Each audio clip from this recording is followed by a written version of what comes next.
अस्सलाम वालेकुम। My name is Asad, first year MBBS student at KEMU Lahore. तो आज की वीडियो में हम plasma membrane, fluid mosaic model और डिफरेंट टाइप्स की मूवमेंट डिस्कस करेंगे। और ये आपके FSC बुक के वो टॉपिक्स हैं जिसमें से सबसे ज़्यादा MCQs बन सकते हैं। ठीक है, लाइक कौन कौन से MCQs बन सकते हैं।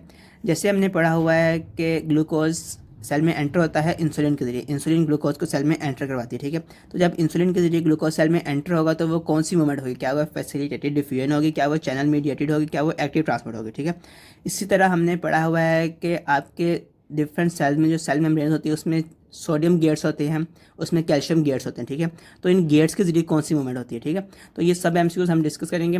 और इंशाल्लाह इस वीडियो के बाद आपका इस टॉपिक से रिलेटेड किसी भी टेस्ट या किसी भी ऑफिशियल टेस्ट में, किसी एकेडमिक टेस्ट या ऑफिशियल टेस्ट में कोई भी MCQ गलत नहीं होगा। ठीक है, तो इसे हम एक फ्लो चार्ट की वजह से डिस्कस करेंगे, इसमें हर एक पॉइंट एक सेपरेट MCQ है। ठीक है, इससे पहले कुछ बेसिक बातें हैं, एक दो वो हम डिस्कस कर लेते हैं। ठीक है, तो बात यह है कि जैसे हमें पता है कि सेल के इर्द गिर्द एक लेयर होती है, उसे हम कहते हैं प्लाज्मा मेम्ब्रेन। ठीक है, तो अब क्वेश्चन ये है कि इसकी नेचर क्या होती है, क्या ये सॉलिड है, क्या ये लिक्विड है, क्या ये गैस है, क्या ये प्लाज्मा है, ये है क्या चीज़। ठीक है, तो ये अपने माइंड में एक स्केच बना लेना है कि ये एक ऑयली लेयर है। जैसे आपके घर में ऑयल होता है, जैसे उसकी नेचर होती है ना, वैसी इसी की नेचर है, ये एक ऑयली लेयर है। ठीक है, और ये लेयर है जो सेल के इर्द गिर्द है, और ये सेल के इनर कंपार्टमेंट को आउटर कंपार्टमेंट से सेपरेट कर रही है। ठीक है, और इसके ज़रिए सेल के अंदर मूवमेंट्स होंगी सब्सटेंसेस की, और सेल के आउटवर्ड मूवमेंट्स होंगी। ठीक है, ये तो एक बात होगी। अब दूसरी बात ये है कि फ्लूइड मोज़ेक मॉडल FMM, इससे फ्लूइड मोज़ेक मॉडल क्यों कहते हैं। ठीक है, इससे सबसे पहले तो हम बात करते हैं इससे फ्लूइड क्यों कहते हैं। इससे फ्लूइड इसलिए कहते हैं क्योंकि ये लिपिड बायलेयर एक ऑयली लेयर है,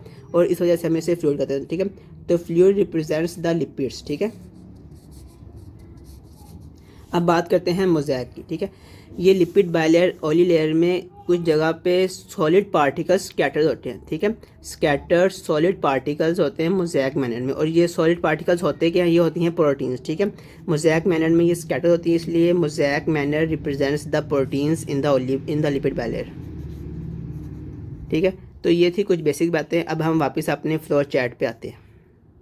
तो ये है हमारा फ्लो चार्ट, इसके अंदर आपको हर एक पॉइंट मिल जाएगा। इस फ्लो चार्ट को अगर आप अच्छी तरह माइंड में बिठा लेते हैं तो आपको इसके अलावा इस टॉपिक के लिए कुछ भी और करने की ज़रूरत नहीं है। अगर आपने कुछ करना भी हुआ तो ज़्यादा से ज़्यादा एक दफ़ा बुक की रीडिंग कर ले बाकी आपको हर पॉइंट, हर MCQ जो भी इस टॉपिक से बन सकता है वो इस फ्लो चार्ट के अंदर आपको मिल जाएगा। ठीक है, तो हम इस फ्लो चार्ट को पहले तो इसका जनरल ओवरव्यू लेते हैं, बाद में इसका हर कंपार्टमेंट को हम जूम करके डिस्कस करते हैं। ठीक है, तो पहले ओवरव्यू में बात करते हैं कि प्लाज्मा मेम्ब्रेन की थिकनेस की बात करते हैं। 7 नैनोमीटर थिक है, ये आपने फिगर याद रखनी। ठीक है, उसके अलावा इसमें प्रोटीन्स होती हैं 60 to 80%, लिपिड्स हैं 20 to 40%, and carbohydrates are less than 1%। ठीक है, अब हम बारी बारी डिस्कस करते हैं। पहले हम डिस्कस करेंगे कार्बोहाइड्रेट्स, इसको जूम करके डिस्कस करेंगे इसका कंपार्टमेंट। ठीक है, उसके बाद लिपिड्स डिस्कस करेंगे, और एंड पे प्रोटीन्स, क्योंकि प्रोटीन्स की डिटेल ज़्यादा है, उसमें आगे कैरियर प्रोटीन, चैनल प्रोटीन और डिफरेंट टाइप्स की मूवमेंट्स भी इन्वॉल्व है। ठीक है, तो सबसे पहले हम डिस्कस करते हैं carbohydrates. So our first part is carbohydrate. पहली तो बात यह है कि इसकी कंसनट्रेशन आपने याद रखनी है, ये लेस देन 1% है। ठीक है, उसके अलावा 3 से 4 बातें हैं इंपॉर्टेंट यहाँ पे, इसके अलावा कोई इंपॉर्टेंट बात आपको याद रखने वाली नहीं है। ठीक है, पहली बात, जब भी कार्बोहाइड्रेट की बात होगी प्लाज्मा मेम्ब्रेन में, वो हमेशा ओलिगोसैकेराइड होगा। कभी भी वो मोनोसैकेराइड या पॉलीसैकेराइड नहीं हो सकता, क्योंकि वो यहाँ पे एग्जिस्ट ही नहीं करते। यहाँ पे जो कार्बोहाइड्रेट यहाँ प्रेजेंट होगा, जो अटैच होगा, वो होगा ओलिगोसैकेराइड, और कार्बोहाइड्रेट हमेशा आउटसाइड द सेल अटैच होगा। ठीक है, ये देखें, ये है इनसाइड सेल साइटोसोल, और ये आउटसाइड सेल इंटरस्टिशियल फ्लूइड। ठीक है, तो कार्बोहाइड्रेट प्रेजेंट है इंटरस्टिशियल फ्लूइड में आउटसाइड द सेल, और अटैच किस चीज़ से है, या तो वो अटैच होगा प्रोटीन के साथ, या तो वो अटैच होगा लिपिड के साथ। ठीक है, जब वो लिपिड के साथ अटैच होगा तो उसे कहेंगे ग्लाइकोलिपिड। ठीक है, ग्लाइकोलिपिड जब वो लिपिड के साथ अटैच होगा। ठीक है, जब वो प्रोटीन के साथ अटैच है तो हम कहेंगे ग्लाइकोप्रोटीन। ठीक है, ग्लाइकोप्रोटीन। ठीक है, ये नेक्स्ट पॉइंट भी यही है, ग्लाइकोप्रोटीन, ग्लाइकोलिपिड। और अगर हम इन दोनों का प्लस कर दें तो इन दोनों का कंबाइंड नाम ये है कि ग्लाइकोकैलिक्स इन्हें कहते हैं। ठीक है, glycocalyx is the combined name of glycoprotein plus glycolipids. ठीक है, अब हम बात तो कर रहे हैं कि यहाँ पे कार्बोहाइड्रेट प्रेजेंट है। अब इसका यहाँ पे प्रेजेंट क्यों है, इसका फंक्शन क्या है। ठीक है, तो इसका फंक्शन ये है कि ये सेल रिकग्निशन में इन्वॉल्व है, और हमारे बुक में फर्स्ट ईयर सेकेंड ईयर मिला के हमें यहाँ पे इसकी 2 एग्जांपल्स भी मिलती हैं। ठीक है, पहली एग्जांपल ये है कि CD4 रिसेप्टर, जो कि HIV के केस में उसका रिसेप्टर होता है। ठीक है, वहाँ प्रेजेंट होता है। ठीक है, तो ये, और दूसरी एग्जाम्पल है एंटीजन। ये दोनों ही ग्लाइकोप्रोटीन्स है। ग्लाइकोप्रोटीन्स का क्या मतलब है कि ये एक कार्बोहाइड्रेट है, एक कार्बोहाइड्रेट है और ये एक प्रोटीन के साथ अटैच है, तो हमने इसका कंबाइन नेम दे दिया है ग्लाइकोप्रोटीन, ठीक है। तो CD4 रिसेप्टर भी एक ग्लाइकोप्रोटीन है और एंटीजेंस भी ग्लाइकोप्रोटीन है, ठीक है। तो ये हमारा first part that is carbohydrates वो कंप्लीट हुआ। अब हम बात करते हैं लिपिड्स के बारे में, ठीक हो गया। तो लिपिड्स की बात करते हैं। लिपिड्स की कंसनट्रेशन, सबसे पहले तो आपने कंसनट्रेशन याद रखनी। कंसनट्रेशन क्या है लिपिड्स की कंसनट्रेशन है 20 से 40%, ठीक है। उसके अलावा दो टाइप्स के लिपिड्स हैं जो सेल मेम्ब्रेन में प्रेजेंट है। पहला है फॉस्फोलिपिड्स और दूसरा है कोलेस्ट्रॉल। ये दोनों ही लिपिड्स हैं, ठीक है। दो टाइप्स के लिपिड हैं जो सेल मेम्ब्रेन में प्रेजेंट है, ठीक है। अब इन दोनों के अलग अलग फंक्शंस हैं। फॉस्फोलिपिड का फंक्शन है कि ये फ्लूइडिटी मेंटेन करते हैं। मतलब हमने सबसे पहले जो बात की थी कि सेल मेम्ब्रेन एक ऑयली लेयर है, तो उसको ऑयली नेचर कौन देता है? फॉस्फोलिपिड, ठीक है। अब कोलेस्ट्रॉल का क्या फंक्शन है? ये रिजिडिटी मेंटेन करता है। मतलब ये मेंटेन करता है कि सेल मेम्ब्रेन ज़्यादा ना ऑयली हो जाए, मतलब बिल्कुल ही पानी पानी ना हो जाए सेल मेम्ब्रेन, उसको थोड़ा सा जेली टाइप बना के रखता है, ठीक है।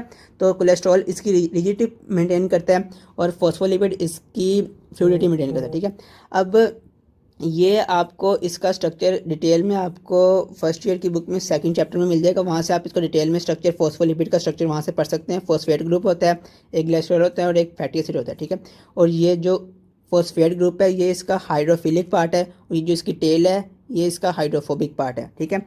और इंट्रासेलुलर कंपार्टमेंट को हाइड्रोफिलिक पार्ट फेस करेगा, एक्स्ट्रासेलुलर कंपार्टमेंट को भी हाइड्रोफिलिक पार्ट फेस करेगा। और ये जो इसकी टेल्स हैं, हाइड्रोफोबिक टेल्स हैं, ये एक दूसरे को फेस कर रही होती हैं, ठीक है। ये हमारा हो गया लिपिड्स का पोर्शन। अब इसके बाद हमारा मेन पोर्शन आता है और वो है प्रोटीन्स का। So this is the protein part along with the associated movements, ठीक है। सबसे पहले तो प्रोटीन की कंसनट्रेशन है जो कि 60 to 80%, ठीक है। अब आगे प्रोटीन्स की दो टाइप्स हैं, या तो वो होगी इंट्रिंसिक प्रोटीन या तो वो होगी एक्सट्रिंसिक प्रोटीन्स, ठीक है। अब ये इंट्रिंसिक प्रोटीन्स क्या हैं और ये एक्सट्रिंसिक प्रोटीन्स क्या हैं, इसके लिए हम एक स्ट्रक्चर ड्रा, इसके लिए ये हम सेल मेम्ब्रेन ड्रा करते हैं थोड़ी सी थिक करके, ठीक है, ताकि आपको समझ आ जाए। ये सेल मेम्ब्रेन है, ठीक है। अब ऐसी प्रोटीन्स जो कि सेल मेम्ब्रेन को क्रॉस करेंगी, यानी ऊपर से शुरू होंगी और नीचे तक सेल पूरी नीचे तक गुजर जाएंगे, मतलब पूरी सेल मेम्ब्रेन को क्रॉस कर देंगे, पास कर देंगे, इसमें से पास हो जाएंगे, ठीक है। तो वो होंगी इंट्रिंसिक प्रोटीन्स या फिर होंगी इंटीग्रल प्रोटीन्स या फिर हम उन्हें कहेंगे ट्रांस मेम्ब्रेन प्रोटीन्स। ये एक ही चीज़ के तीन नाम है, ठीक है। ट्रांस मेम्ब्रेन क्यों कहें? क्योंकि ये पूरी मेम्ब्रेन को ट्रांस कर रही है, एक एंड से शुरू हो रही है और दूसरे एंड तक जा रही है, ठीक है। ये ऊपर वाले सरफेस ऊपर वाले मैट्रिक्स को भी फेस कर रही है, एक्स्ट्रा सेलुलर को भी फेस कर रही है और इंट्रा सेलुलर मैट्रिक्स को भी फेस कर रही है, ठीक है। अब दूसरी टाइप कौन सी हमारे पास? वो है हमारे पास एक्सट्रिंसिक प्रोटीन्स या जिसका नाम है पेरिफेरल प्रोटीन्स, ठीक है। ये कौन सी प्रोटीन्स? ये प्रोटीन्स वो हैं जो सिर्फ एक साइड पर अटैच होंगी, या तो नीचे वाली साइड पर अटैच होंगी या ऊपर वाली साइड पर अटैच होंगी। ये दोनों साइड ये मतलब क्रॉस नहीं करेंगी सेल मेम्ब्रेन को, ये सिर्फ एक साइड पर अटैच होंगी, इसे कहेंगे हम पेरिफेरल प्रोटीन्स, ठीक है।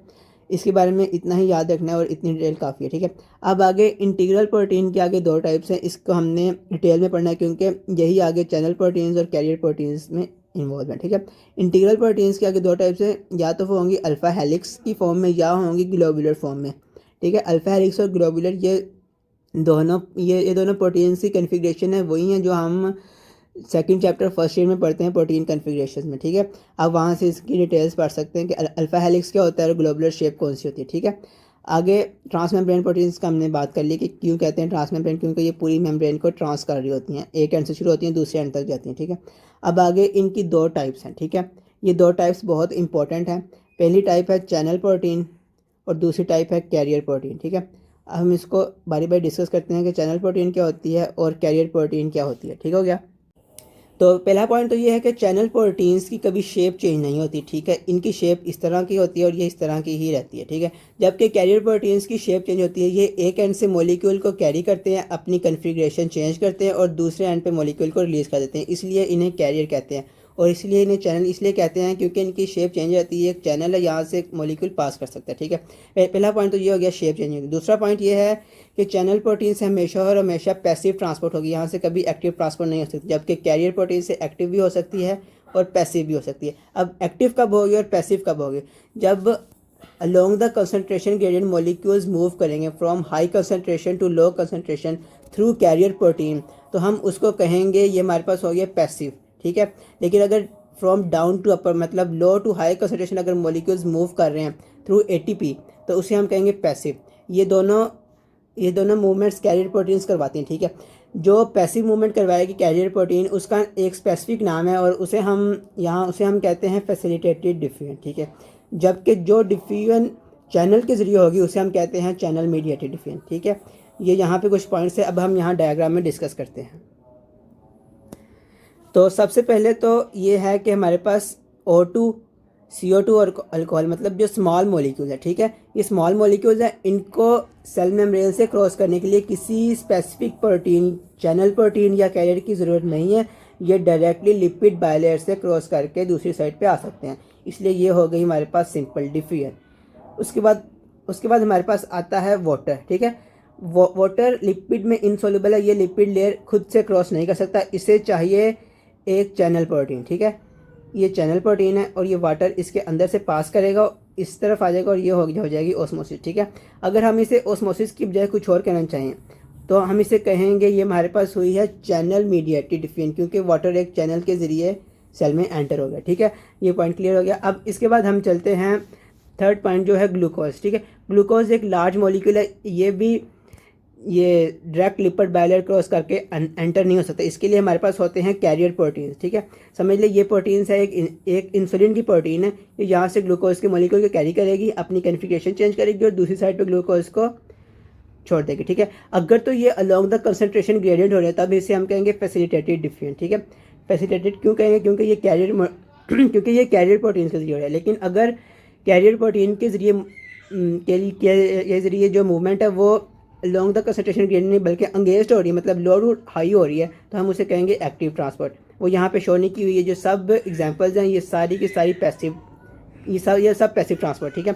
अब हमारे पास लास्ट रह जाती है वो है सोडियम की, ठीक है। ये सोडियम भी एक चैनल के ज़रिए एंटर हो रहा है सेल में, ठीक है, तो हम इसे कहेंगे चैनल मीडिएटेड डिफ्यूजन, ठीक हो गया। अब ये तो हमारे पास हो गया। इसके अलावा एक दो पॉइंट और हैं, वो ये हैं कि हम पढ़ते हैं सोडियम गेटेड चैनल्स या सोडियम गेट्स या कैल्शियम गेट्स, वो क्या होता है, ठीक है। उसके लिए यहाँ पे हम एक चैनल ड्रा करते हैं, ये एक चैनल है, ठीक है। बाज़ औक़ात ऐसा होता है कि चैनल के ऊपर एक गेट होता है, ठीक है, गेट। तो जब ये गेट ओपन होता है तब सब्सटेंस एंटर कर जाता है, जब ये गेट क्लोज होता है तो सब्सटेंस एंटर नहीं कर सकता। इसे हम कहते हैं सोडियम गेटेड चैनल या फिर सोडियम गेट्स या फिर कैल्शियम गेट्स, ठीक है, इस टाइप। और यहाँ से जो मूवमेंट होती है वो होती है चैनल मीडिएटेड डिफ्यूजन, ठीक हो गया। चैनल मीडिएटेड डिफ्यूजन होगी, यहाँ से जो गेट्स होते हैं यहाँ से होती है चैनल मीडिएटेड डिफ्यूजन। ये एक इंपॉर्टेंट पॉइंट था, ठीक हो गया। अच्छा, इसके अलावा कुछ एक दो पॉइंट्स हैं जो यहाँ मिस हुए हैं। पहला पॉइंट तो ये है कि प्लाज्मा मेम्ब्रेन में कुछ चार्ज पोर्स होते हैं जहाँ से एक्टिव और पैसिव दोनों टाइप की ट्रांसपोर्ट होती है, ठीक है। ये एक इंपॉर्टेंट बुक लाइन है जो MCQ में एज इट इज़ आ जाती है, ठीक है। इसके अलावा lipid soluble substances easily pass कर जाते हैं, स्मॉल गैस मॉलिक्यूल्स वाटर और ग्लूकोज न्यूट्रल होने की वजह से इजीली पास कर जाते हैं। और इसके अलावा चार्ज पार्टिकल्स को डिफ़िकल्टी होती है, ठीक है। और उनके लिए फिर जैसे सोडियम आयन कैल्शियम आयन, उनके लिए फिर स्पेसिफिक चैनल्स होते हैं जहाँ से वो पास करते हैं, ठीक है। इसके अलावा एक और पॉइंट है जो बुक में डायरेक्टली मेंशन नहीं है लेकिन डायग्राम में है, fibres of extra cellular matrix are attach to globular proteins, ठीक है। अगर आप डायग्राम गौर से देखेंगे तो वहाँ पर जो एक्स्ट्रा सेलुलर मैट्रिक्स में जो फाइबर्स हैं वो ग्लोबुलर प्रोटीन के साथ अटैच है, ठीक है। वो लिपिड बायलेयर के साथ अटैच नहीं है, वो ग्लोबुलर प्रोटीन के साथ अटैच है, ठीक है।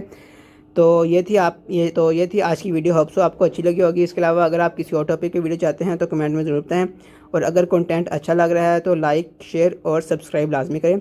Wish you best of luck. अल्लाह हाफिज़।